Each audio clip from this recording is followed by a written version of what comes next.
the love? Where is the love? Where is it? Where is the love? Where is the love? Hey guys. Hey guys. Where is the love? If you can see, if you can hear and see, my voice is going, guys. And if I can be transparent before we even get any further to this pod, stop letting people take you back to where you used to be. Stop allowing people to invoke the old you and bring out the things that you have worked so hard to stop doing. Stop allowing people to have you arguing, proving a point, trying to make them see where you're coming from when they already seen it. They already know, because y'all been going through it more and more and more. I mean, over and over and over again. So, like they always say, but which is hard to do and hard to believe. But when someone does show you who they are, believe it. The first time. We all, but I mean, like I said, sometimes you can kind of play with that because people do change. And people are different. Sometimes everybody isn't. Sometimes you might catch people on a bad day.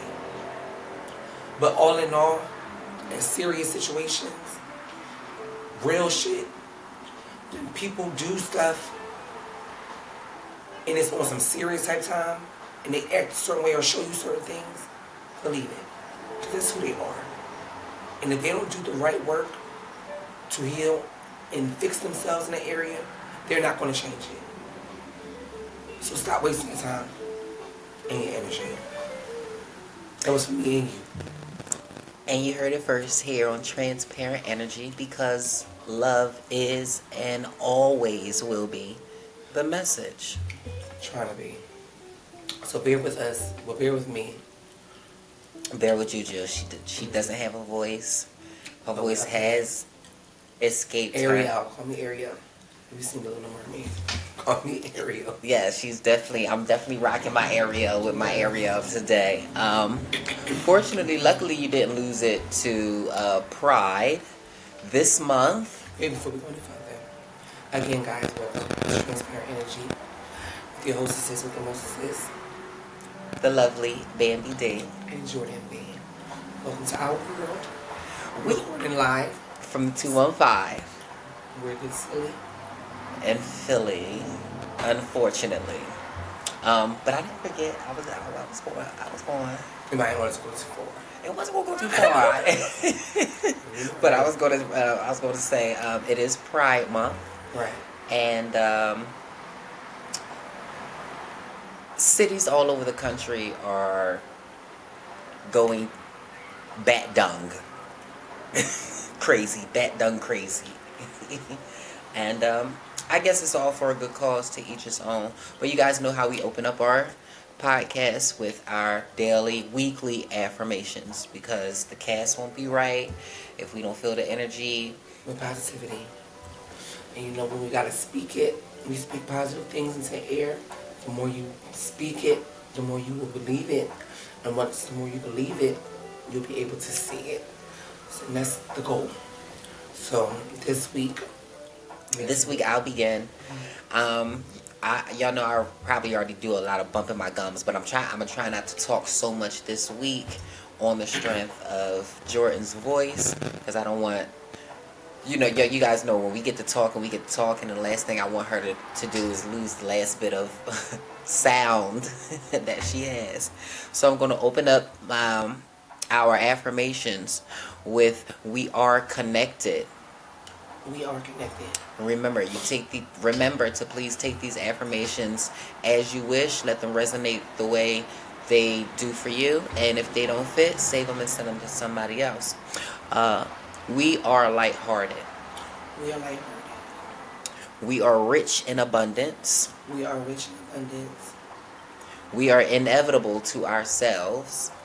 We are inevitable to ourselves.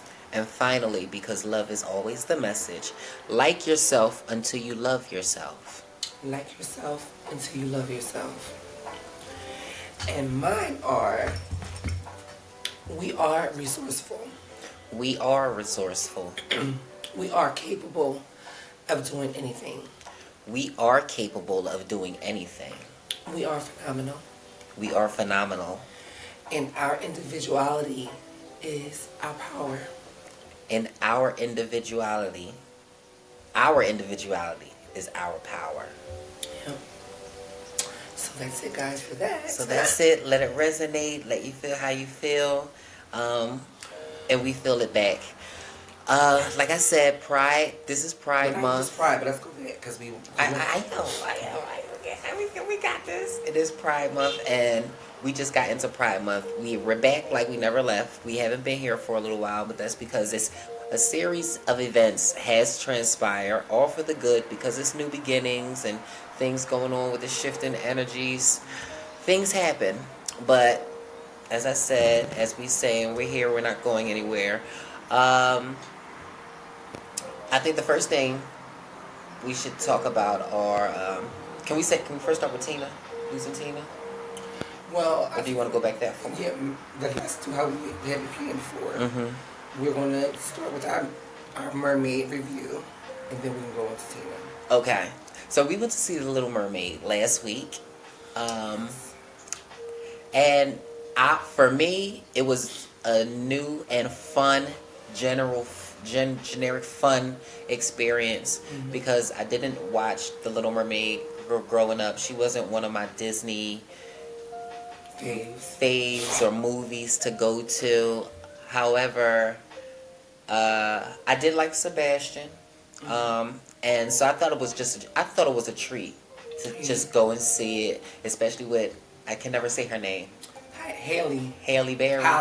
Halle Bailey. Yeah, okay, Halle. Yeah, it's something else. Why would they do that? Like, well, she said her mom wanted to call her Haley, but Halle Bailey they wasn't feeling it.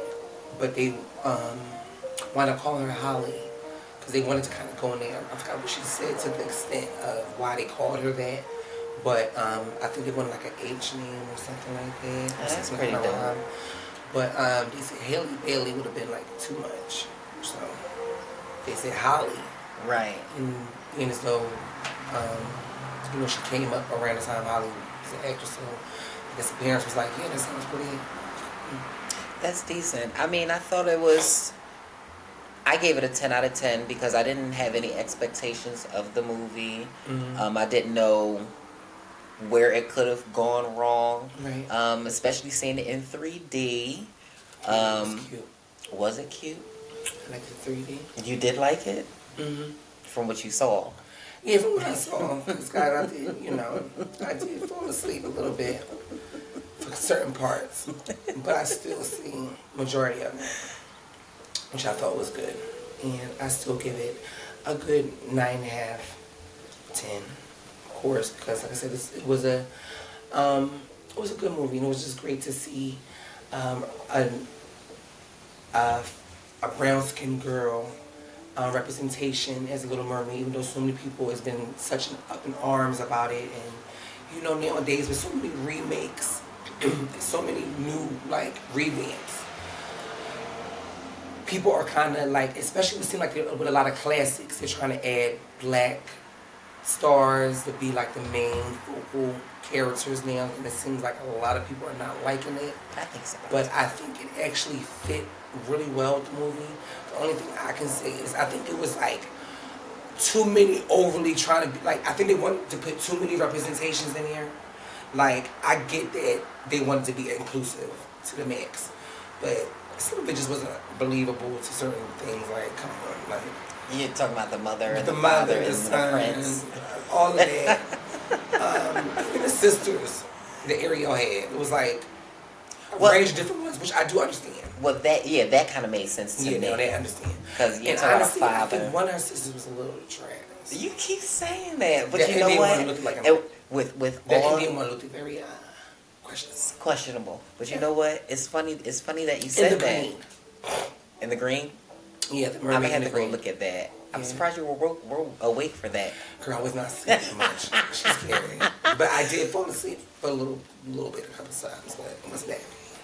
Yeah, but yeah, it's funny that you said that because with the whole rainbow aesthetic, the LGBT umbrella being pushed, especially in cartoons and with Disney, it wouldn't freaking surprise me if it was one of the girls in the lineup with the Mermaid Kingdom. Yeah. Because I got into it, and I didn't hear anybody else really say nothing about it, so I'm just like, I wonder if I was the only one that clocked, or if it's true, but I'm pretty sure it does come out. If it does, then y'all can say what y'all heard. Y'all already know. I brought that up. You're right. Right. Yeah. So. But again, it was a nice movie. It was good. It was cute. Let me ask you, because I don't have any experience on The Little Mermaid. You said you gave it a 9 out of 10. What was it that you thought was missing, or what you didn't like that flow? Was it the whole too much of the mixture where it was? Yeah, that's it. I didn't. You didn't like the diversity? It was too much diversity. I think it was just too much. Like a lot of times, like I always say, I have a problem with the fact that in a lot of different entertainment sectors, and especially with certain productions and production companies, I see that the representation of black power couples aren't really prevalent, because I would have been nice, even though I know that Ariel's dad was white, whatever, obviously, in the real movie, but I think I would like to see a black dad, or, a black, why can't it be too black, you know what I'm saying? Or, not even really him, but even I don't know, it's just... I mean, I agree. Even the prince's mom and dad, like, how is he that... I mean, I get mixed kids. Let me not say that. Right, but you made a good point. You made a good point when you had brought up when you brought up the Cinderella story from years ago. You guys remember the Cinderella story where Brandy and the Asian guy and Whoopi was her mom, I believe. Yeah, and the white guy was her dad. The white guy was his dad. Right. So, yeah, actually, come to think of it, I think that was the first time that I'd seen such a mass diversity within the family. Right. But I guess we know strategically what they don't want us to see. Exactly. They are afraid to show us in some type of power, because it just may illuminate us. They do not want black families to be united. It may wake us up somehow, whatever. It's something about us when we come together as a family. Like they've been trying to break down the family dynamics since the beginning of us. Since the beginning of them getting here. Yeah. Since the beginning of them. They have been trying to break up the family dynamic for centuries and years. And I seen something yesterday where it was saying something like how it's like they want women to marry the government. Like, or women are actually married to the government instead of the men that they're married to, because of the way that they systematically put the men out and then take the man's place as the provider. The provider, exactly. Food, Medicaid, all that. Mm-hmm. So I said, that sounds really... And it brainwashed the women into believing that they don't need a man in the house, when the reality is... And that's really more suffrage for the guy, for the man, actually, because you're taken from your home, you're denied work, you're denied anything to help you sustain. You're emasculated, and now you're forced to live a life of, and I'm going to say it, a life of void. In other words, you're forced to do things that you don't have to do. You can't get a job, you can't work, you can't get a good woman, you can't make a household. The only thing you can do, honestly, is drink or get high, and then stay in the streets. It won't work for them, not for yourself. Well, if you got to remember, if the plan was to get the black man out of the home, it was also to suppress him too at the same time. Sure. So it's like, we're gonna get you out of the home, and you got to have all these qualifications if you want to work for us. Because they really, it's all about control, and they're threatened by the black man, and more so threatened by the black woman. But they know that women, being natural nurturers, they can get the black man out the way. They can whisper and say what they got to say to get up in the woman's head, and unfortunately, I don't know about you, but that's how I see it being played out. Yeah, and I just want to see more black family representations on TV. I really think I'm tired of it being on like little channels or little stuff, like very here and there. Like I'm ready to see more. I'm ready to see it. I'm so tired of seeing interracial couples. I'm sorry. I get it. We get it. But it's about time. It's about time. They start. Majority of the new generation is going to be multi-racial. pretty much because of the agenda. I just think if anything, that little multi part is going to expand. But being the dominant people, I think we're still growing, and we're being fed that. What I feel is we're being fed all the bad stuff that's happening to us, the killings, the missings, and Missings is getting out of hand too. just to try to put in our brain what I believe the depletion of us. But we've been here before them. So that's their goal, to exterminate us, but they cannot. They've even tried to whitewash us out, but they cannot. So I personally am not threatened by the vast majority, the variety or mixture that's going to be, bred and up and coming, because they're the ones that's going to wipe out the pale skin. You know what I'm saying? They're the ones, because we already outnumber them. We already wiped them out. That's what I'm saying. That's what I mean by the multi-race is going to, because they said it's going to overpower pretty much all of that. I mean, even though we are a pretty big race too, but all this interracial stuff that's going on, our predominant population and race of people is going to be multi.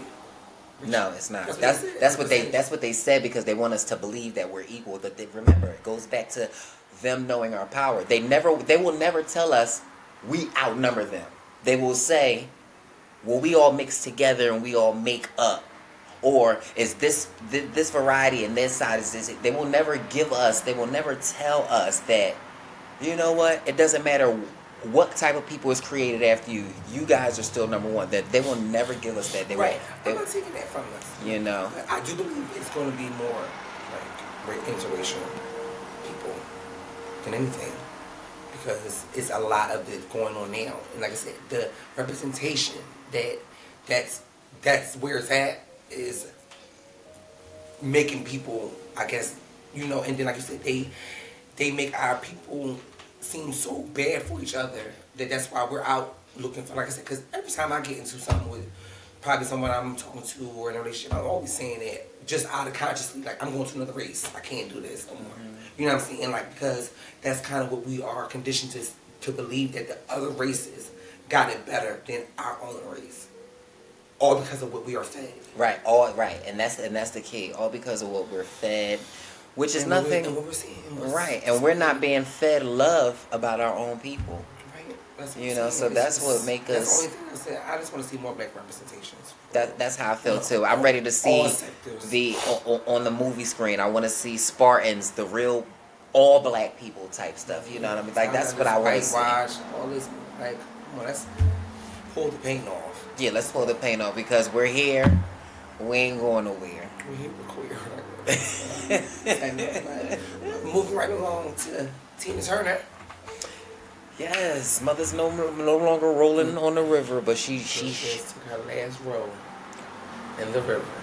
But my girl has made an impact, has inspired millions of people, has made a lot of people money, especially a lot of drag performers and stuff, because people have been impersonating her, and she has just been a light. She has shown that age is really just a number, because my girl has been doing her biggest one since she's came out, even to her last one. Mm-hmm. My girl has been dancing till she couldn't dance no more. My girl's definitely up in her late 70s, 80s. She's 73, I believe. Really? Mm-hmm. Yeah, she was in her 70s. That's good. Still wearing heels.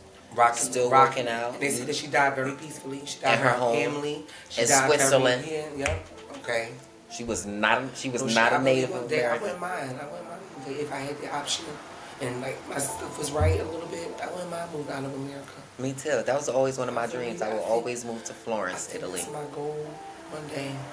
It's far-fetched right now, but I'm gonna speak it. No, it's not. It's not far-fetched. Well, not far. I'm just saying. I'm just thinking, but you're right. But again, I believe that's something I would want to do, because America is corrupt as fuck. Excuse my language, but I'm being blunt. Like, America is so corrupt. It's sick. It's sick. Like, the more I learn about our country, It's corporation, and the stuff that they do to us, it makes me sick, like, in my stomach. I really can't stomach it. And that's why I'm so bad. I don't watch news. I don't watch news at all anymore. Well, the news is Like, not news at all. I know, right? So I'm saying, like, they really put out in front of you all the bad stuff. Yeah. So I can't stomach it. But even sometimes when I be scrolling, just seeing certain stuff, like, yes, it's informative, but just knowing that, like, we are not cared about here.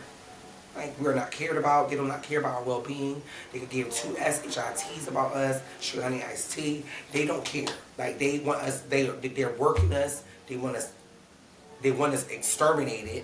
They want power over money, power, respect. That's it. And remember, a few episodes back here on Transparent Energy, I had brought up the I believe it was the Roosevelt files, and it was a quote insert in there. Basically said, "We don't care about making," and they were talking about the people in this country. He said something to the effect of, we really don't care about raising doctors and scholars and people like that. We need people to just make money, for our corporations.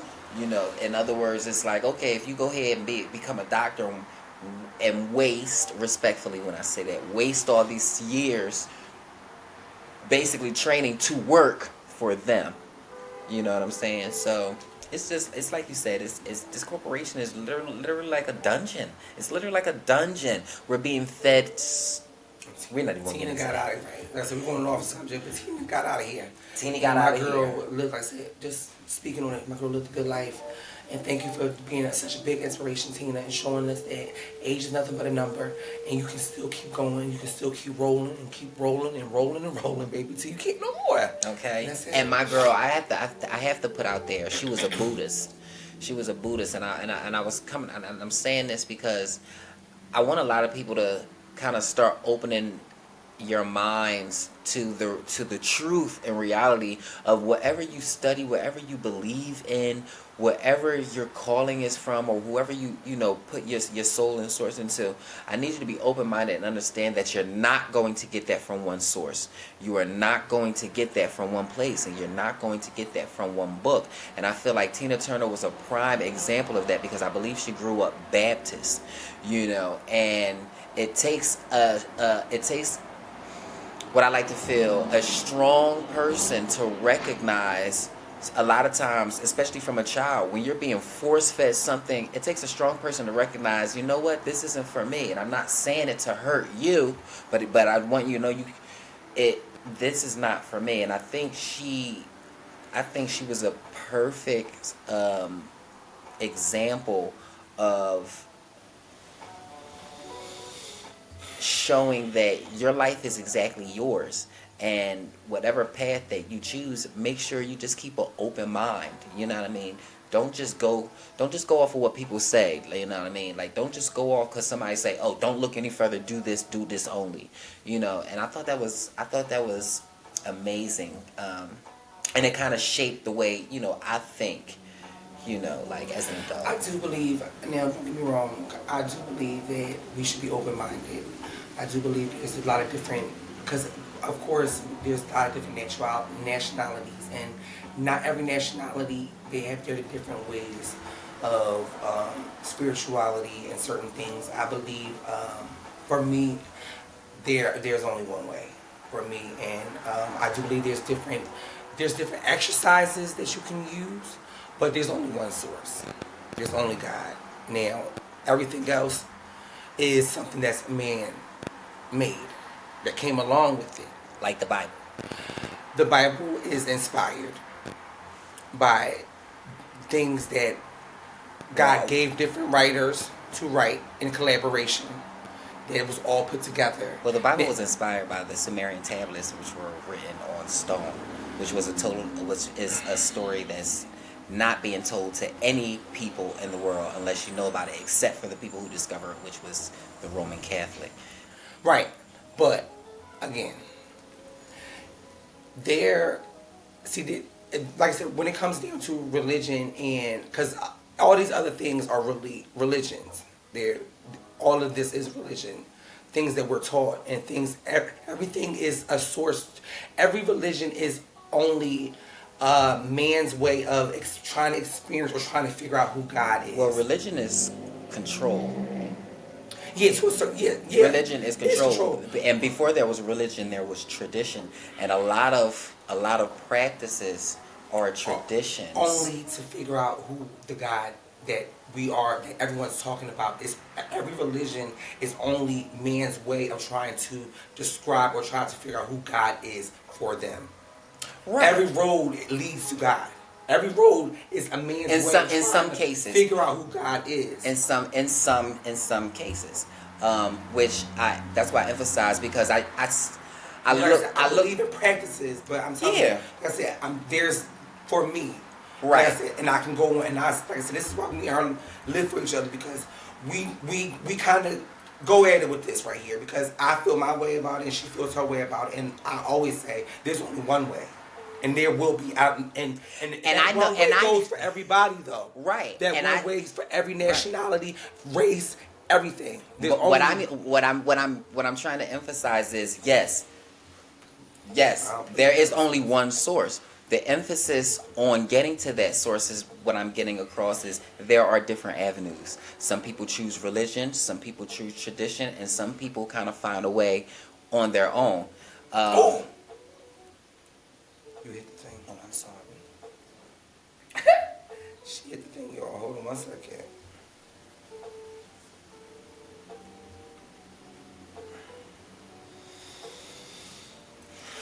But the concept to discovering our better self in a whole, I think that's amazing, and I think that's part of the goal of life, and I think Tina did that amazing.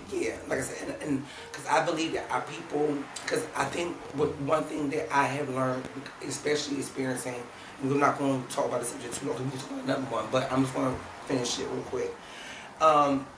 Again, God, the whole thing with God and all of that is an experience that you have to have for yourself. It's a personal experience. Again, can't no book, can't no one tell you about your relationship with God, because it's something that you have to experience for yourself.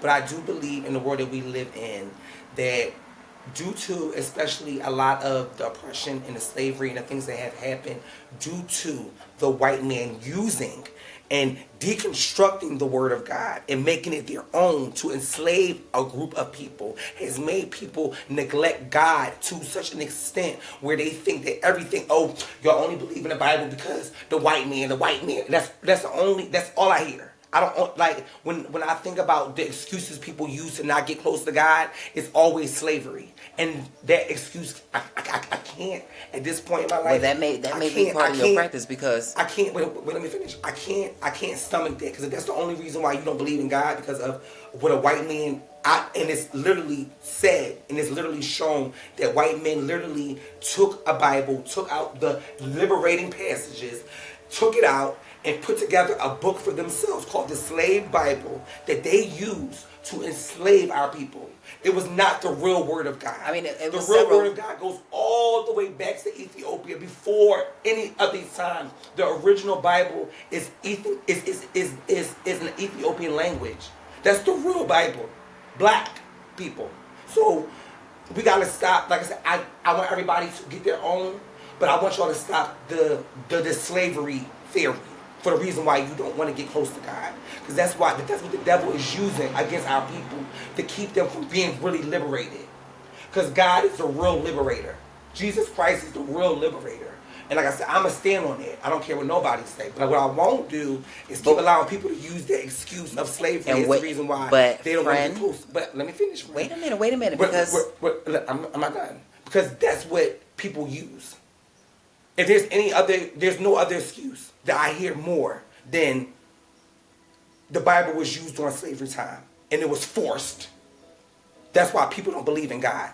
I'm tired of hearing that. And that's fine, but friend, I'm sorry. No. I don't want you to be sorry. I just want you to just open your mind to the fact that look, hear me out. That energy that you can't stomach. I can't, no. Because I did that already. I did the horoscopes. I did all that. It did not bring me no other thing. It didn't bring me no satisfaction. And again, there's only good. There is satisfaction and acceptance, and accepting the fact that there are people who are just not going to ever get it, and that are lost. And there are and that's what it is, because I understand your passion. But you're not going to use. All I'm saying is, but unfortunately, that's all they have. Right. And that's. But if that's the only excuse, who are we to judge and say? If anything, we sound like the oppressor to them. You see what I'm saying? That this is why I say I recognize and I know the passion, and I've been exactly where you are to know that. I don't understand why people don't have the same passion for getting to know Christ. Try the way they say and see to get everything to know everything else. And see the lesson, the real Christ, the not new test, not the whitewashed Christ. The new test might be trying to gain understanding. Because we know that differences are what really attracts us to each other. Right. You know? And that's why I say I believe that there's different exercises that you can use to get in touch. Right, and there's only one source. Right, but we're not talking about the source right now. We're talking about how do we reach or gain an understand of the masses instead of just turning a blind eye and saying, oh, you just don't get it. This goes back to what we talk about when we say, well, you know what? Help me understand. Like, to piggyback off what you said, give me more than the slavery. Like, what do you think? You know what I'm saying? Like, to that aspect where we can actually sit down and not have a conversation, but get these people to open up in their own minds so they can hear themselves kind of be the reflection, you know, because just how we're convinced that we know it's only one way, they're solely convinced, you know. So who will win? The person with the smarts or the person with all the passion? And I think in that instance, and it's a struggle, gaining understanding to be able to create that foundation where we can all be able to sit together, because I'm like you. There's just something. No separation. I'm sorry, I get it, but there's no separation in Christ. You're all one. We're all connected to the source. Every color, every race, every ethnic, but that's what we are. But we all don't know know how we're connected, right. And that part is fine. But I definitely stand with you when I say, can nobody come up to me and tell me that I'm not standing on a real solid foundation? Yes. And that's what it's about. We're all on a solid foundation. Because that's why me and her, this is why we are friends. And this is why we even came up with the pod. Because we want to show people that you can have differences without getting nasty. Without getting too crazy, without saying, bitch, you know what, fuck this, I'm about to get off this pie. Without raising whose opinions, who's to be loud. Cut, we're done. But, you know, this is healthy debate. You know, this is a healthy, because I'm telling you, I get it too. A healthy debate of give and take.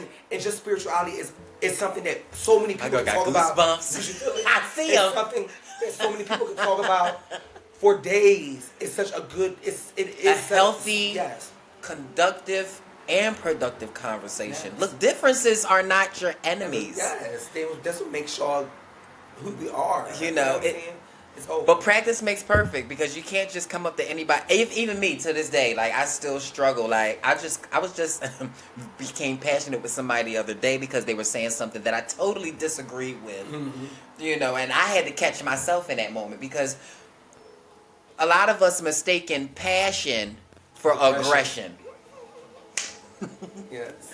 And it's not. It's not. It's not. But due to what we are conditioned to believe that we can't have a healthy argument. Because I know, especially in black families, we're told shut up. It's what I say go. Or it's how, you know what I'm saying? So a lot of us have suppressed our opinions in the way we feel about things. And sometimes when we do have an opinion about stuff, we, instead of healthily expressing it, we yell and scream and shout, because that's what we were seeing. You know what I mean? Like, see your parents tell you, I ain't trying to hear that. Or somebody that's stay in a child's place. Yeah, stay in a child's place. Or, and then when you come out of being that child, is stay in your place. So you find your place as an adolescent or a teenager. And then after that, can't nobody tell you nothing. And usually that develops some type of aggressive, in my opinion, aggressive social construct, you know, because I was the person that was told that, and then I remember when I was the volatile teenager, whereas though, you know, it's like, come on, let's fight, like, that's all I know is fight, like. But anyway, y'all, let's go on, because we got a lot. We're going to try to pack into this episode. We're going to pack it in. We definitely have missed out, but move right along with it. Before we even kind of go into our pride thing, do you want to talk about, since we got some kind of fresh hot topics. Let's finish the hot topics, then go into product, then go into our. All right, so Because I want to talk about that lady. That lady. Let's talk about her. I was trying to look her up because I was trying to figure out her name. No, but go back to Rashid Buttar that we talked about the other day. Okay, so rest in peace to Rashid Buttar. A lot of you may not know Rashid Buttar, but Rashid Buttar is a whistleblower, a melanated whistleblower, and he and a conspiracy theorist. And a conspiracy. Well, he was labeled a conspiracy theorist, but you know what they say, right? Conspiracy. Right. So he knew what he was talking about. He knew what he was talking about, and the people knew that he knew what he was talking about, and it got to a point where he was being watched. He actually, his last interview, he interviewed with NBC, CBS, you know, the major networking studios that try to put out the garbage and the trash, and they basically what they did in the middle of the interview was they called him an idiot. And they called him a liar, you know, with a straight face. And after the interview, he knew, you know, something wasn't going to be right. Something was going to be happening. That evening after the interview, he ended up in the hospital in the ICU. Why? Like, what did he say during the interview? Well, what happened was after the interview. Well, it was after the interview, okay. And he went on the interview basically because they wanted to know, and the people, how did you basically become a whistleblower? Basically, he worked in the pharmaceuticals. He let you know about COVID. It wasn't good. He let you know what was in it. He even scoffed, you know, in pride at the people calling. Actually, he even used the word sheeple. You know, he said, "Come on, like you like, it doesn't take a rocket scientist to understand. Like, this is not for you." You know, and he went against his everything, and he did it. But after the interview, he put up a video and basically let us know, like, I know they're going to be watching me. They were insulting me while everybody thought, you know, was part of the interview. He was like, I don't know what's basically going to happen, but, you know, stay tuned. He ended up in the ICU that night.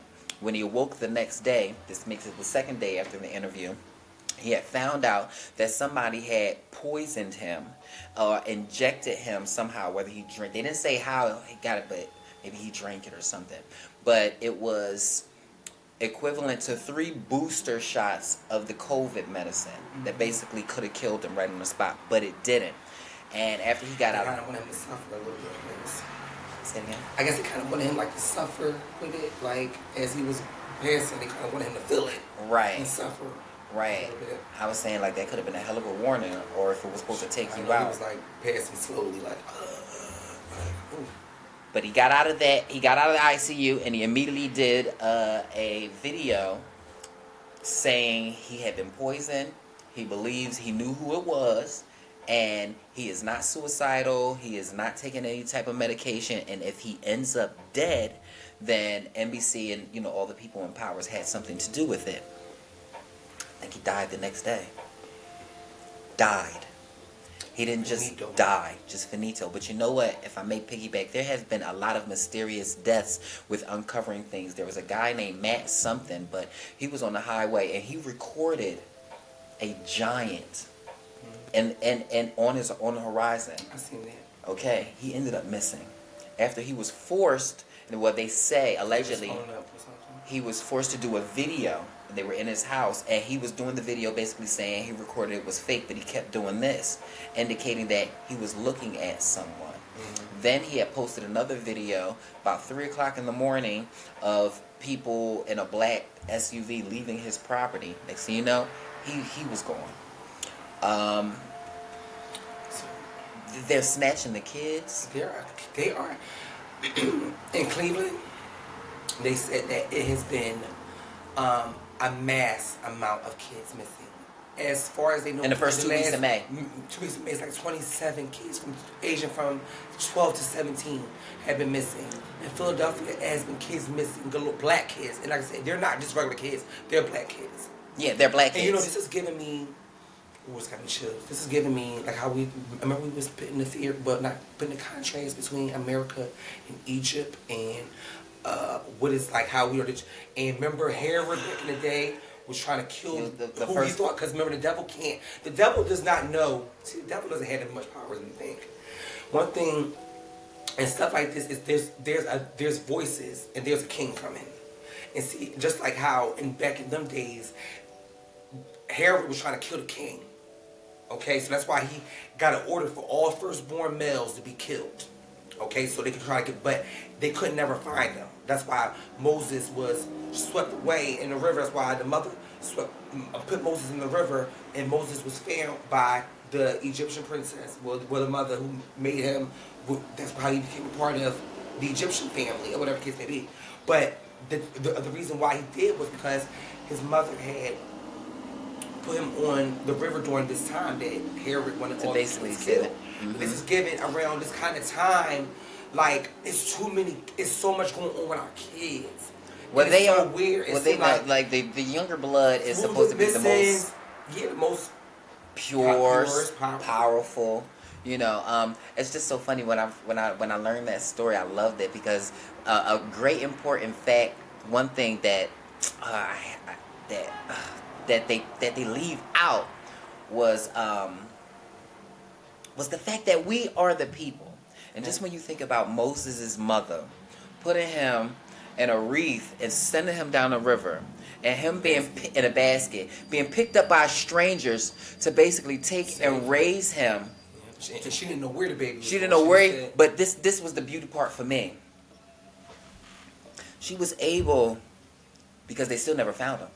You know why? Because they all looked alike. She was able to raise that baby, Moses, right as her own, because they looked alike. That, to me, that was so powerful. It just, to me, that just goes to genuine connection that we had. Like, I don't have to raise you up as separate because you won't even know that. I think that's where I feel. If you realize, like in our communities, that's what we give.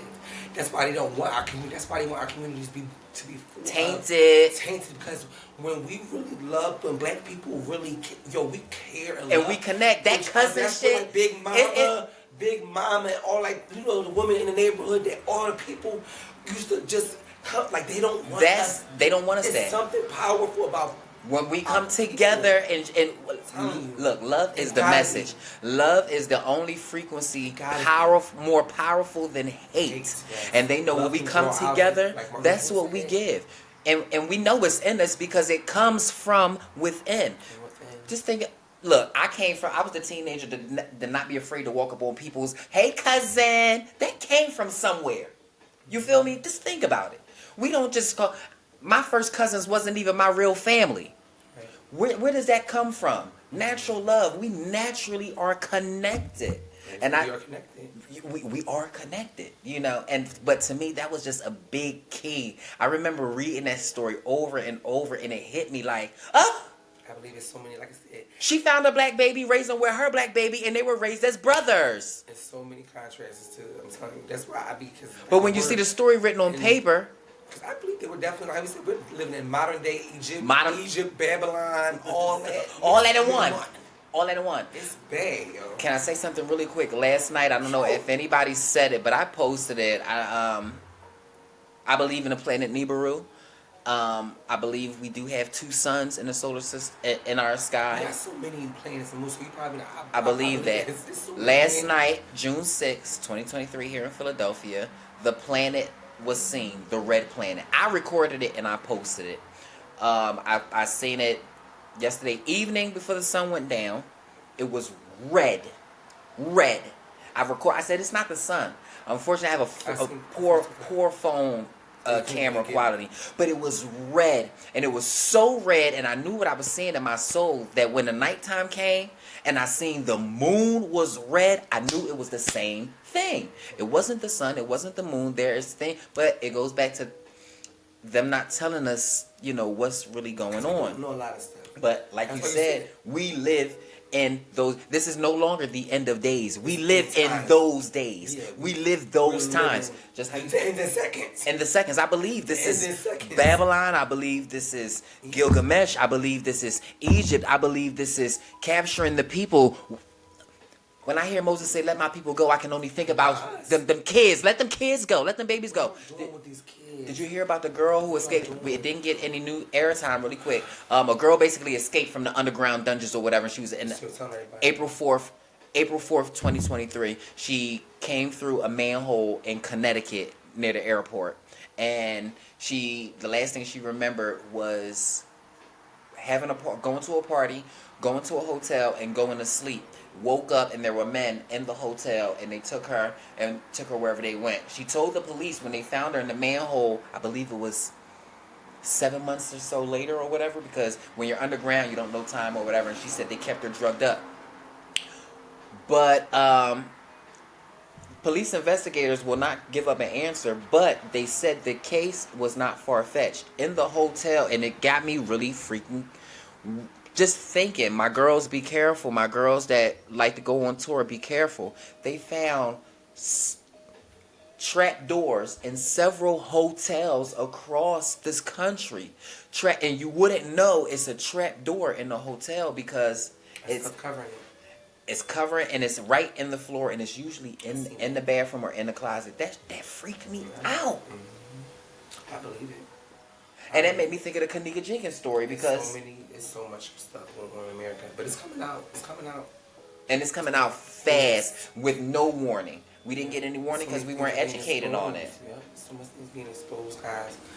But just be careful out here. We gotta be.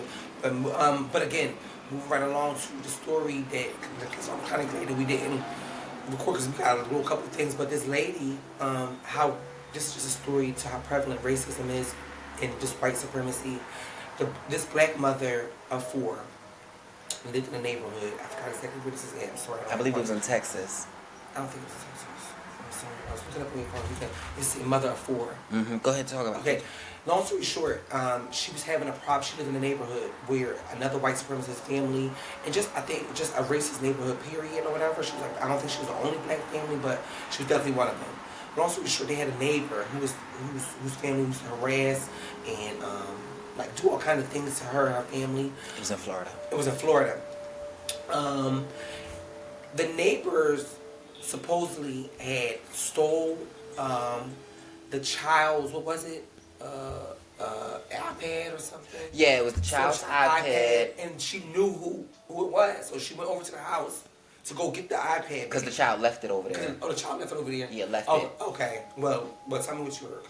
Okay, well, the kids were playing wherever they were in front of this person's house, and the child had left the iPad after the mom came to get them or whatever. Like the yard or something. Right, in the yard or something, and it wasn't relayed to the mom like, oh, it's in the yard or something. So when the kids basically was like, oh, it's over there for now, what the mom did respectfully was walk up to the house, ring the doorbell respectfully, because it wasn't because it wasn't laying on the ground. Obviously sleeping, he took it. Right, and they said the lady, she did take it.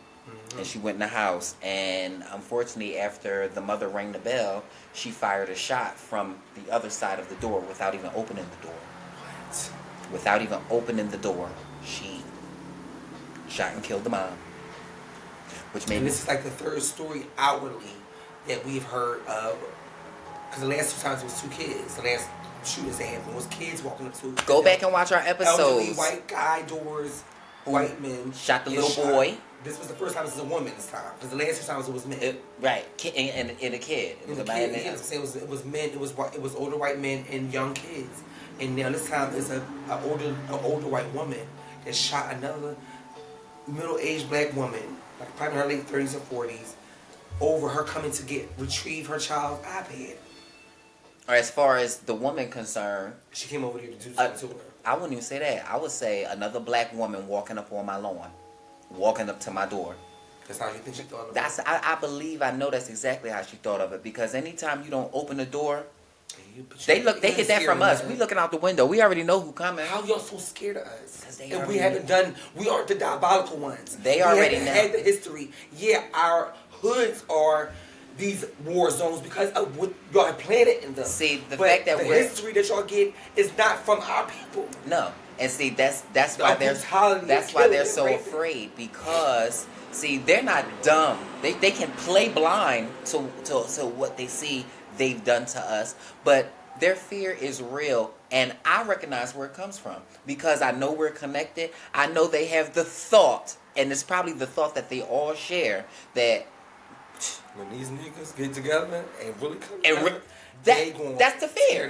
That's the fear. And I believe that nobody in this world is slow to that one fact. That's why all races, other races, majority act like that. I'm sorry. And I feel like Look, because it's no way. How y'all the fuck, excuse me, but how y'all mad at us when we haven't shown y'all nothing, but y'all the only ones, like even, I'm sorry, even the Chinese and the Korean and the Orientals, which falls under our umbrella.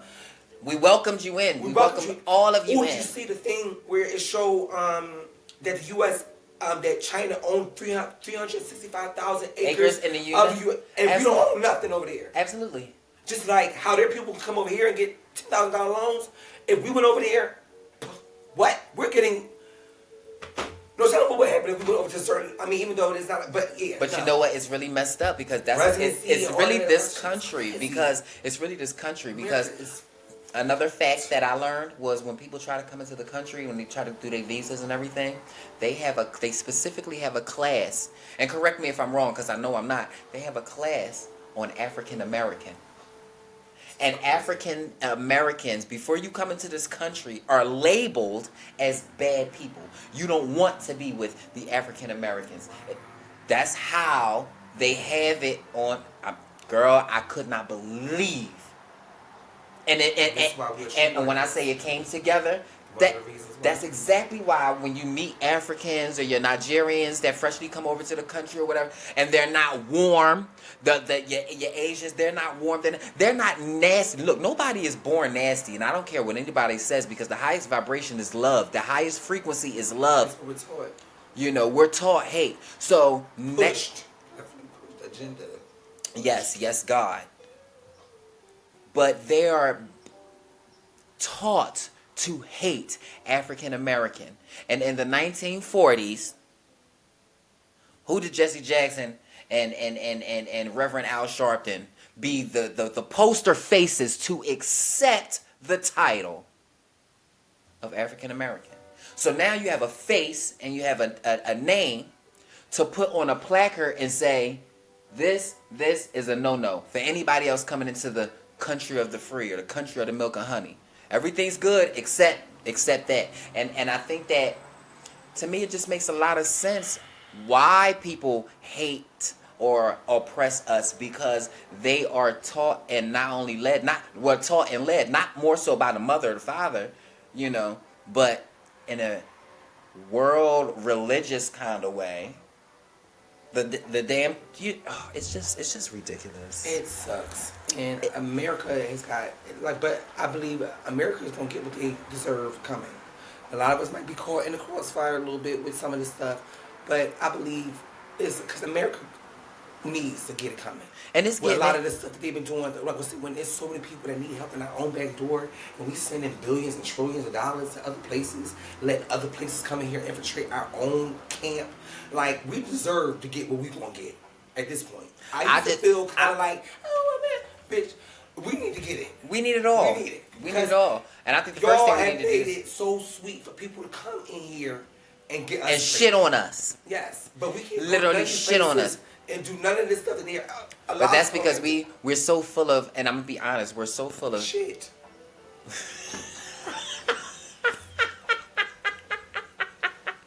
Sick of it. I'm sick of it. I'm at my wits. Love is the message here at Transparent Energy, and always will be the message.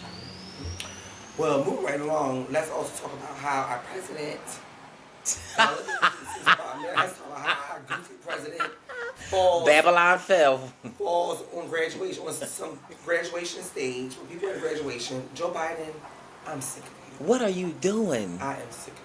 He's on his last baby blood. Baby, you they say no more for you. Because you have been a mockery. You just are, like they said, it was either you or Trump, the worst of two evils. At this point, I would have rather see what Trump was going to do. I really would have rather see. I ain't gonna hold you. What Trump was going to do. He talked all that more, but Trump always been a businessman. One thing about Trump, I think he would have. I'm not saying he would have eradicated anything, but I definitely believe he would not have gotten things out of control as far as giving our money to the Ukraine, because he's a businessman. He ain't giving our money to nowhere. And he wanted to side with Putin to expose, who we are, where we come from, the truth, and that's why I said a lot of the stuff that he was saying, a lot of stuff he's been a key. Yes, he's done a lot of effed up stuff. I know, but remember, there's always some truth into a lot of the stuff. And even if it's the lesser two evils, you gotta say who's the most transparent one out of them all. Trump. Right. Trump was the most transparent. The most Biden transparent. Lied. Biden really. like that girl video. I never. That shit be cracking up. Joe, you a motherfucking hoe. I mean, excuse me, Joe, but she cut up on him because, like she said, you lied to us, you bamboozled us, you got us thinking that you was about to really. But ever since you've been in here, ain't you give us a couple of dollars, but that's it. But you give all our rest of our money to somewhere else that ain't even no real war going on here. Protecting your son smoking crack and his damn laptops and all the secrets of the countries with the map of Tartaria and the child trafficking escape and the child trap and the back of your back. Underground maps. Yeah, we Sex know about it. Yes, on the back of your back. We know about it. But hold on, guys. Well, let me have a couple minutes before I end this session before we go to another one. But before that. What else? You want to talk about the pride, or you want to go? I want to talk about real quick. It was more obituaries, right? DC Young Fly. Yeah, well, that's gonna be a part of our. That's gonna go into our conversation. But also, real quick before we end this session and go to another one, we'll talk about our close ones, because we also in the midst of. This is why we didn't record last week, because on our way to go show respect to one of our close friends that passed, another close friend of my co-host passed, right, leaving a memorial service. So, first of all, we wanted to share and show love to them, first off, because they meant much to us. You know, my girl Chocolate, Avian Joseph, she was a dope individual. She was a light in a dark place. She was so genuine. I haven't really met a lot of people that was good to me behind my back. Mm-hmm. And regardless of what I can say, everybody got their stuff with them. But my girl was a real one. Me and her never had an issue.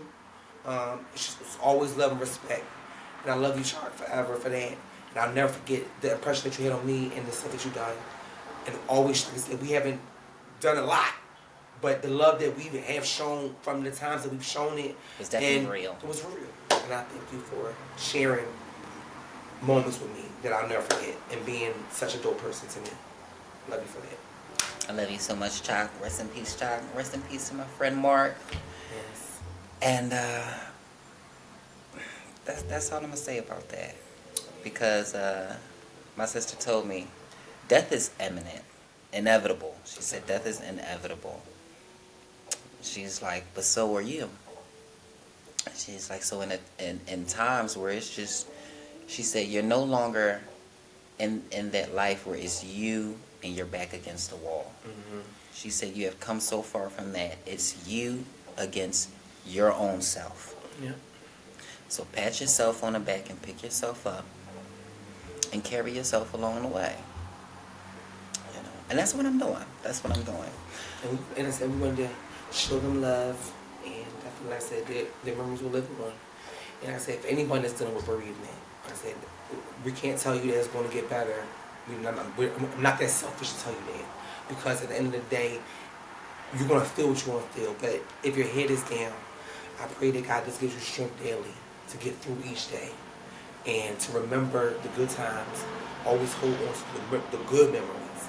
And just take every lesson and take everything that you learned from that person or whatever it was or whoever it was. And just hold it, cherish it in your heart. And again, keep their name alive the best way you can. And that's it. Yeah, definitely. Do it for real. Love people while they're here. Right. I was about hair transparent energy. Love people while they're here. The message Give is people flowers while they're love. Here. Love is the message. Love is the message. Give people their flowers while they're here. Give people their respect while they're here. Treat people how they deserve to be treated while they're here. Value them. Very much. I'm an empath, and there are many people like me, and I'm somebody who really feels, so I treat people accordingly, and I'm just saying, like, care about your peoples for real. And if you don't care about anybody, stop acting like it, because when that time comes around, right, one, it ain't no do-overs, and two, it's painful. Like, it's really painful, and it hurts a lot of people. I say all this to say because I grew up to be the adult to see how Hold on, guys. Hold on, cut you off. We'll be right back, guys. All right, we're back. But as I was saying, now is the time, as the adult that we are, stop faking our love, stop faking our concern. Stop faking it. Stop wasting people's time. Stop it. That's one of the reasons why my voice is going today. Because I keep playing with people that keep playing with my time. I say that to say, because like I said, we lost people within the last week, and one of the things that grinds my gears to the point of disrespect is the fake concern, the fake empathy, just to have something to say. If you, and I feel like that falls under the pretenses of, if you don't have anything nice to say, don't say anything at all. What?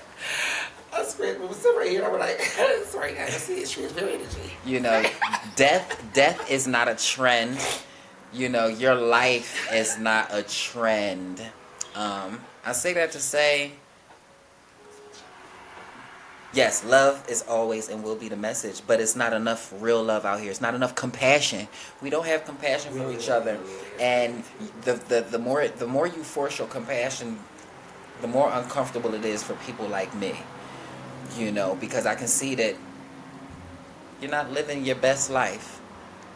You're not happy in your real life, and God forbid that if anything happened to you and you got a chance to be in a position that I once was in, where I had to realize that them 40 people that I was around calling love, my mom, my sister, my grandma, my cousin, when things happened to me and I was put in a position to see that that's not what life is about, I would hate for anybody to have to wake up and see life, life to be what it is like that. So just take your people for real. Don't take them personal, but take them for real. You don't owe anybody anything. Nobody owes you anything. But like I said, just cherish people out here. We don't know when these people when God's going to call them home. We don't know. And like I said, the next second is not promised. Right. To none of us. Both the next day. The next second is not promised. Hour, the next couple of minutes. So do what you can while you can. Love on people genuinely. Like, so we are living in a generation that is very faulty, fake. The real is fake. The fake is real. I would like to say we live in parasitic times, because like, the negativity is the parasite right now. Negativity is the new positivity. Barf. Like, I'm sick of it. Like, and especially with the social media age, everything is a mirage. So it looks good, ain't really good for you. Where everything that glitters is not gold, like they say. That's an old saying. Everything that glitters is really not gold, especially in this generation. Test the waters first. We gotta really stop just falling into. Like I said, we're living in such a society now where, especially with the new age technology, where things are, especially with AI, intelligence, and all that starting to come into play. The fake is really about to look real, and you're not going to be able to tell the difference. Ooh! So it's time to really stop playing, because it's going to get to a point where we're not going to know the difference between a lot of stuff. Or you're not going to know the difference. Right, if you're living and that's going to leave you in a very uncomfortable, scary place. And a messed up place. Behind love being the message, protect your peace. Right. Well, before we go into our conversation, let's talk about our Pride Month. Pride Month, like we said in the beginning, Pride Month. Pride Month is June. It's June. Pride Month is this month, and Juneteenth falls into this month too. So it's a lot of, like I tell people all the time, there's no big difference between race and sexuality, and the way that people try to distinguish us, because But there is a difference between Pride and Juneteenth. The same month, so pay attention to that. But again, we went this past weekend to Philly kick off Pride Month, and it was really nice. It was good to be out amongst, because I don't really hang out, but it's been good to go out during the daytime and enjoy the daytime festivities. It was fun. I like the pineapple. The pineapple. Like Mira said, it's a little too gay for my liking. Not like that, guys, but like I'm not. We transparent. I ain't like that. I ain't that gay like that, y'all. I love my gays. I love my LGBT community. But I'm not gay like that. Like you know what really? It just cracked my soul. Like the rainbows, the rainbows everywhere was wearing me out. Like even I was like, girl, y'all don't even wear that much rainbow during the only regular day. Like head to toe rainbow. Like, but that was part of my explanation when I said Pride to me is a shit show. Respectfully, I'm not disrespecting anyone. If you don't like my opinion, come on over and we can have a discussion here at Transparent Energy. No, but that's why I'm saying it's a shit show. Maybe because I'm older. I'm not taking it away, but I'm older and I'm an adult now, so I can speak like the adult man. I mean, we had like they were coming, they were on their way, but like you said in the beginning. But then they had no big events like this. When they have streets shut down, like it might have been a party, it might have been something that we went to, but they wasn't shutting blocks down. They wasn't making parades and doing all that. It wasn't none of that. It wasn't given that years ago. Yeah, so. And so like for me, yeah, I lived my youth. I partied with the best of them, but to me, it's like Pride is a shit show now. At least the way they want it to be demonstrated. Whereas though, where I'm the adult, the adult that I am today.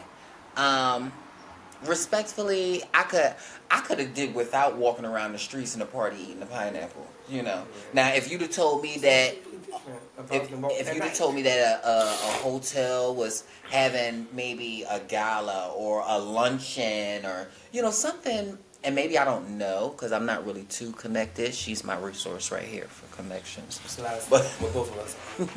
But I would just love to see more productivity with Pride instead of a party. It's just a party. It just gives party. Let's all get wasted. And it's like it was too crowded. It's just. I mean, it was cute, but it was. I just got no substance, no good substance from it, no positivity. One thing I can't escape my mind is for one, I didn't drink. I didn't drink during the whole Pride. Honestly, that's good. And I don't have a drinking problem or anything. It's just I'd like to. But like for you, like you said, that was something different for you. It was very different. Even being around me, because like I said, I don't judge. So my girl can do what she want to do. Like I said, and not having to be influenced. Like, don't you? You know what I mean? That was just something that she just naturally just came to. Right, and I didn't drink. But one thing I did notice was, I think if I did drink, I would have not noticed that a lot of the screams and laughter that I was seeing was really trauma cries, muffling, or trying to muffle the trauma cries. Because remember, like you said, it was a couple of things that we said. There were many people crying. There were many people overly aggressive, and in my mind, I just had to relate it to a traumatic. And I did overhear a couple conversations, which mostly all stimulated what seemed like a couple had gone down to the festivities, and one of them, let's say if I heard 12 conversations, they were all talking about the same thing. Whoever they came out with did something or got a little different, and now it made them affected. And all I could relate that to, seen them for the first time here, or in a long time, or just whatever it was. Who gets together to go out and get ugly? Right. And I've never. That's what a lot of. And that's a problem. And I've never been a fan of that. Even when the last time I used to hang out with people and go out, I've never been a fan of that. I'm not getting dressed, getting all cute to go out.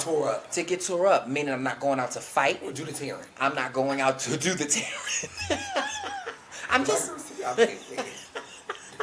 My girl don't play it. That girl said, "Not tearing me." I tore and I wore. You mean I tore, bitch?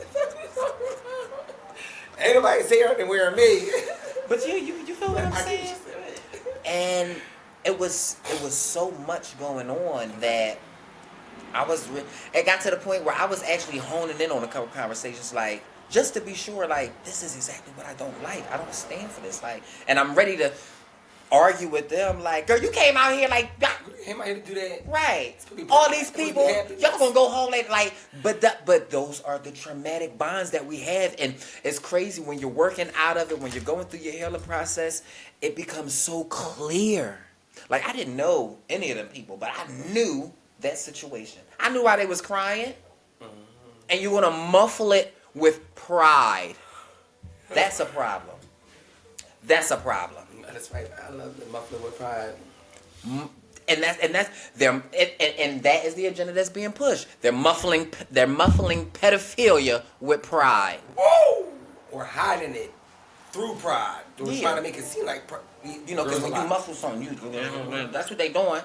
Go and put it in the schools and raise the music up. Get everybody dancing. The only thing I told you, the only thing I thought of was them little 6-7-year-olds sitting around each other in playtime talking about a penis and not even have a lot of sexual positions. Did you see all the kids that was Yeah. there? A lot of kids there. I was like, yeah. Those the same kids that those the same God. kids that go sit on daddy's lap in daddy's favorite chair while he reading his paper and he bouncing his knee up and down. Look, I'm not going to ignore the things that I know is happening, because at this point I've seen it too much, and I don't care, in a movie, in a show, in a dream, in a vision, in a playful, it's too in my face for it not to be real. And I think if anybody now, 3 years ago, I would have said, ain't no agenda, ain't none of that, ain't nobody pushing nothing. Like, come on, y'all. I feel personally attacked. That probably would have been 3 years ago. Today, 2023, in June, I'm saying there is definitely agenda being pushed, and I don't know if it's pushed to hide something or if it's being pushed to influence something. No, but we'll find out. But we will find out, and we will definitely over here. Shout out to the gays route, and shout out to our gays. I know y'all be out all month. So again, we had a couple Philadelphia legendary performers there. Wait, who? Ziggy. Oh yeah, like Shadira. this. Okay, no, because I was going with it because I was about to give a shout out to the Roots Picnic. But, yes, please. But like I said, yes, a lot of kids that were performing at the Pride festivities were a lot of known ballroom walkers that vogue and stuff. They shout out to you guys. It was lit. Now, over to the straight stuff. Hello. Well, talk about Lauren first. Talk about Lauren. Please talk about Lauren. Because it wasn't straight, but shout out to the Roots Picnic. I heard it really was popping this year. I'm so mad. I think I might want to go next year because I never been to a Roots Picnic, but from this year they had a lot of headline dope artists that a lot of us love, like Coco Jones, and I heard Usher headlined it. Usher did really, really good. Oh my gosh, from the clips I've seen. He was the at Fugees was there. Lauryn Hill, the Fugees was there. They first time being on stage in 20 years. In 20 years. And they did good. They said this Roots Picnic was one of the best picnics, and not only that, but it's one of the best hip hop festivals they had in a long time. They said, did you see how they try to 15 years. overshadow it with Pride? Excuse me, I'm sorry. I keep bringing it up. Right. Right, because you didn't really hear too much about it. But, yeah. I wonder why. That means that means we ain't gonna hear too much about a Doom Day either. I love a Doom Day festival. Juneteenth. That's all right. But we gonna start early though. We can start early though. We do our pie first and then go there and get some food. That'll be cute. So we can So start early morning day. Our early morning pie. Okay. Yeah. All right, that's so bad. Done. All right. So, but other than that, guys, let's kind of get into our site because we got another hot topic that's going to lead into our conversation. And finally. Yeah, and finally. Okay, in conclusion. And yeah, I know it seems like, but what we said, death is inevitable. Unfortunately, DC Young Fly is suffering a loss as well. He's a comedian, for those that may not know. He's a young comedian. He's like big on Wildin' Out and all that. Like he's kind of like what they say. He's the young Chris Rock of this generation. But he's super dope. He's super funny. And he has a wife that's also in, A mother of three. A mother of three that's, out on social media, on social. She's big out there. Her name is Jackie. She was a mother, a CEO, a businesswoman, a mother of three. She was another woman, because there's been a lot of stories as of recently, even too. Like I said, every story hasn't been broadcast, but due to the fact of his celebrity and their celebrity, she is another woman that has fell subject to cosmetic surgery death and dying on the table. It was said that she was going to go get a mommy makeover, a BBL, whatever the case may be, which a lot of women are getting nowadays. And she didn't make it. It's been we were even talking because it's been really going viral. There's a lot of different views on it, because in one instance people are like, how are y'all, because social media, this is why you can't bang with, this is why you can't get too deep into social media and into this social stuff, because people will say one thing one day and then say another thing the next day. They will say one day, oh, love yourself, love yourself, love yourself, don't go get surgery, love yourself, go work out. But then they see somebody like Lizzo, who loves herself, who was a thick body built girl, that some people are just built like that. You know, some people are built like that, but are very healthy. My girl dances, does flutes, can probably dance circles around so many of us. Mm-hmm. But they ridicule and laugh at Lizzo, and they make her a mockery, and they say that she is a bad example of what women should be, and BBW women. And what's a bad example to me is the broadcasters and the publishers who come up with these great TV shows and have not been putting the aesthetic and the shapes of all types of women, people, and colors of us on TV. Since TV in the beginning, exactly. So unfortunately, I do understand where a lot of the hate and backlash is coming from. And at the same time, I piggyback off of what you said, and I'm going to go into emphasis. Some people are literally built that way. Right, yes. She was literally not only built that way physically, but that confidence was instilled in her. Yeah. You know, so she was. And they can't take it. And she's built for people like them. You know, and a black woman that's confident, and a thick woman. That's that's so powerful. And so intimidated to something that sucks. That shows you how twisted our world is. But I feel like it shows how grounded we are too as people, because just as I can be able to pull that from you and her and say, you know what, she's built like that because something was in her and she's built for that. It's one thing to be built like that, but we know when you're built like something, you're that's for a purpose, you know. So it just makes me think about me. It just makes me think about you. You know, you are literally built for your purpose. Mm-hmm. You are literally built for what you're going through. Right. You know, and it's really, because I'm an optimistic person, I always believe in the up and up. There's really nothing that can break us down except us. It's us allowing. Right. That's right. As I said, us. You know, us. Right. Bad. That's me tapping myself on the stage. Yeah. You know what, Bam? Go ahead and take that people's shit. Insecurities and people's. Go ahead and keep taking that shit, girl. Yeah. It's okay. Well, why? You know that, but that's how grounded we really have to be with ourselves. Like, and like I said, self-image, and like I said, the conversation is just talking about self-image and how, like, I get that everybody is not happy with themselves and how they make it look, and it's okay to want a little nip and a little tuck, and you know, and do certain things. And yes, we have two routes. You can take the easy way, or you can take the hard way as far as hard work, which I think will be more rewarding to a certain degree, because you really put yourself to a discipline. You work out, you do certain things, but like I said, we can't escape. Some people just don't have the time. Some people may not have the room to really do it, so they probably go to cosmetic surgery. And like I said, to each his own. And it's fine. But again, do it for you, not for other people.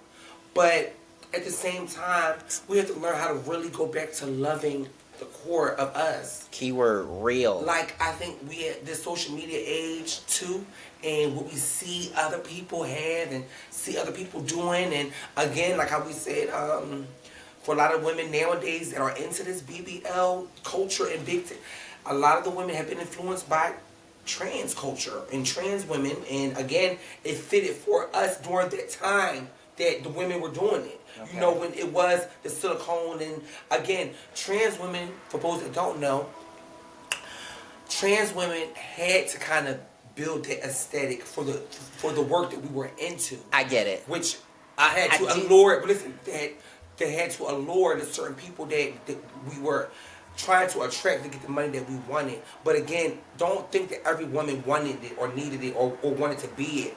But again, not being biological and being a bionic, you gotta have, for certain people, certain adjectives you need to add to yourself. But for a lot of women that are naturally born women, you have these assets naturally. Mm-hmm. So there's not but so much that you should or need to do. Yeah, if you want something, you want it.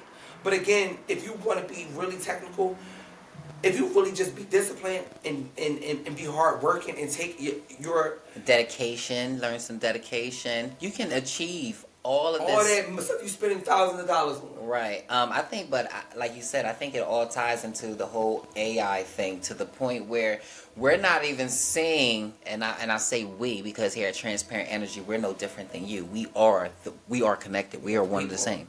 But we are being programmed to not think. See, off of what you said, we can do it the easy way or the hard way. Doing it the hard way, I know the person that's doing it the hard way is going to let me know the pros and the cons. See, with the easy way, they only going to tell you what they know, what they've been regurgitated. Oh, just go. It's good. It's good. You know, they never talk. One thing that I really don't hear a lot about after these surgeries, and I'm not body shaming, you know, you never hear enough talk about the aftercare. The maintenance, the upkeep. Right, and the upkeep, because I know for certain surgeries that have to do with the stomach, maybe the heart, because my grandma had a bypass and a triple bypass. There are certain things like you can't incorporate in your diet anymore, certain activities that you can't do anymore, and But once you reach a certain age, or what you mean? well, once you get these procedures done, Okay. and me being there's not enough of real talk of the after right, what? and it's more so like go get it, or just or if they aren't talking about it as much as I do believe that like they like YouTubers so they have like reaction videos, but I don't think that we. I mean, we could always find reaction videos. But I do know they be like this, like a zombie. Right, but that is not the reaction that I, you know what I mean? That's not all you want to see. Right. I know that. Right, I need somebody to, well, not saying that I would need to, but what I recognize is the difference between somebody doing it from the muscle. They're going to let you know, and it's going to be a routine. Right. Whereas though you go get something majorly done on the strength of a whisper, like go get it done. And I know people who think like, oh, I'm cool. I don't have to ever worry about nothing else. I used to know this one girl, this older girl. She was older. I can't think of her name, but she was a poster child for me. One, to not want to rush and get anything done, because she was somebody who I like to say,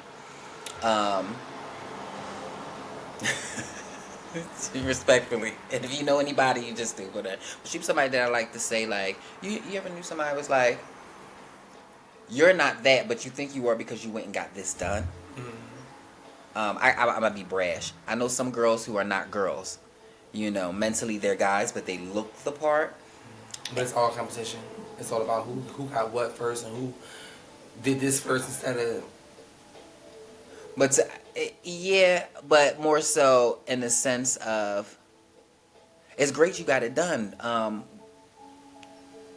Are you gonna live? Like, are you, you know, like what else? What else? What else? You know, is it a period? Is it a period? Right. Do you have to change this? Like, what is the hell? Because as a friend, I'm the type, I would be curious about a friend of mine getting surgeries, just in the aspect of, you know, does it have to be changed? Do you have to do something over a certain amount of years or whatever? You know, what did you get? So it's, you know, and I don't think it's enough emphasis put on that. You know, to talk about that, you know, and I feel like maybe, not saying it's a fact, but maybe that's where a lot of accidents come from, because people don't know the right questions to ask. Yeah, because you're right. I do, because I'm not gonna lie, because as far as especially lately, the people that have got it done, I think they do show a lot of the, like, you know, of the aftercare as far as the couple of days after or the weeks after. But like you said, more so to the maybe what about a month or two after? What about 3 months? Like, what are you doing to continue to keep? Because I know that it has been said that a lot of people that do get them surgeries, and then all of a sudden they become fitness trainers and fake fitness trainers when they try to make it seem like the weight that they got is what they naturally did. See, that's where the confusion comes in at. Because it's funny to me that people will do these things to then create the narrative that they worked out to do it, but won't let people know the real truth behind the surgery or getting what they got. You know what I mean? It's it's funny to me, and it's just funny to me how people don't glorify the workout, but after you get the surgery, you want people to believe that it's from the workout. But it's given fake and phony, and it's not authentic, That's and it's what I'm probably trying to and it's say, actually basically. I think it's dangerous, and I think it's a freaking lie, It's a lie. straight cop out, and I think it defeats the purpose. It's more so like, don't think for yourself, just go under the knife and let's fake it. It's just not real, and I just see detriment in that. I know to mention, go off of what you said too, how some people can go on a knife, do it, and then broadcast it like this is what you got to do. But I also know or have heard of a couple situations where they did not upkeep, whatever they went, and then they had to go and get it done again. Yeah. Like they gain weight or something. Right. Yeah. Right. Because it is kind of like fat being just transferred to another part of your body. So I can see how if you don't do the right stuff, how it can. So you said, I got time for that. I'm not going We gotta hurry up and get. That stuff is hard. We gotta get our late night chat going because I'm such a name dropper. I would have stood up here and say, well, is that why such and such body look like that? Y'all catch that on another little late night. Catch it on a late night chat. Probably on our next season. And our late night chats are live and not recorded. Yeah, we're gonna do that. I'm gonna start doing more of that. Like, so we still getting into. We still getting into it, but I think we can incorporate it for like a weekend thing. Already, so get ready for third season's coming up within the next two or three episodes. So definitely, we're gonna start doing some really new things to look out for. But again, guys, just on this topic again, just to kind of sum it up, love yourself, and there's nothing wrong with getting what you need or want. Just be careful. If you are known to have, or if the doctor has told you, because again, we don't know what this girl. If she had high risk, or what was if she had borderline health what was the underlying stuff going on with it, so we don't want to make any judgments or say anything brass, but just know that if you are interested in getting surgeries and stuff like that, make sure you do all the research that you need to do. Make sure that you're going where you see a good review rating at where people talk good about your doctors. Try not to go too many places out of the country. I know that's where everybody kind of is going, but be like it's definitely a 50-50 chance with that. Right. You're going to come back or you're not. But do your own research. But even in the States, because remember, I think that she went to somewhere in the States. Yeah, she went to Miami. Yeah, so she went to Miami. So yeah, that's tricky too. Like I said, it's a 50-50 chance with all of it. That's why they give you the papers and sign before you have surgery. That it's a possibility that you won't get up off the table. So that's it. And it's just like how you said earlier. When it comes to source, we all have to discover it for ourselves. Discerning what you're doing. Right. Unfortunately, there's always another side to the coin, and it doesn't always pan out. It can go the opposite way, and I think that sometimes if people think. I know it's not good to think that way all the time because it can be crippling, but you have got to sometimes think about what ifs. Like, okay, yeah, I know I'm happy about this, but there's a what if. There's a what if that I might not, you know what I mean? Right. Like, If you gotta think like that. And sometimes you be good. Think with balance. Sometimes you be good, but I think that's what keeps you level-headed. I think that's what keeps you humble, too. That's what keeps you to know that, look, it's balance. It's not promised. Right, it's balance. You got to take the good with the bad. Anybody that's living and just look, it's one thing if I say every day is a good day for me. Doesn't mean that nothing bad is going to happen. Right. That's why you pray before you get make sure you cover. And you just keep yourself level-headed and grounded. Knows that with too much good, you got to have a bad to balance it out. And with too much bad, it's going to be some good to balance it out. But don't last always. And some days, and sometimes when too much good, something might, But it's supposed to, because life is balanced. We have masculine and feminine. Everything is energy, and life is about balance. I was gonna wear that special. You have a shirt? You have a special? I was gonna wear it actually, but I'll choose this one real quick. But yeah, it's unfortunate that DC Young Fly is going through what he's going through. So much love to him because he's such a dope guy. Like I said, from the little behind the scenes videos I've seen of him, he was into God, and that's what they said too. That because she's also a friend to our girls that we like, Simone and Megan and them. She's been on their pod too a couple of times, but they were saying how she was just getting really close to God in the last couple of days. Like she was really building a relationship with God, and sometimes that's all it needs. And sometimes, like I said, God was like, I just need you to. And if they were saying that it was seeming like she knew that it was something coming, right? But however, even if you don't, but just like I said, get connected to your source, whatever do for you. But again, search God out because you'll love it. And remember, love is always And the it starts message. here. Starts here. Self-love. Not right here. Not up Not here. right here. Not down there in between there. It starts in here. And up here. Right. And up here. That's right. That's right. Now, I will say this though in our closing statement when it comes to self-image, because that's more the reason to just love your people. You don't have to love everybody.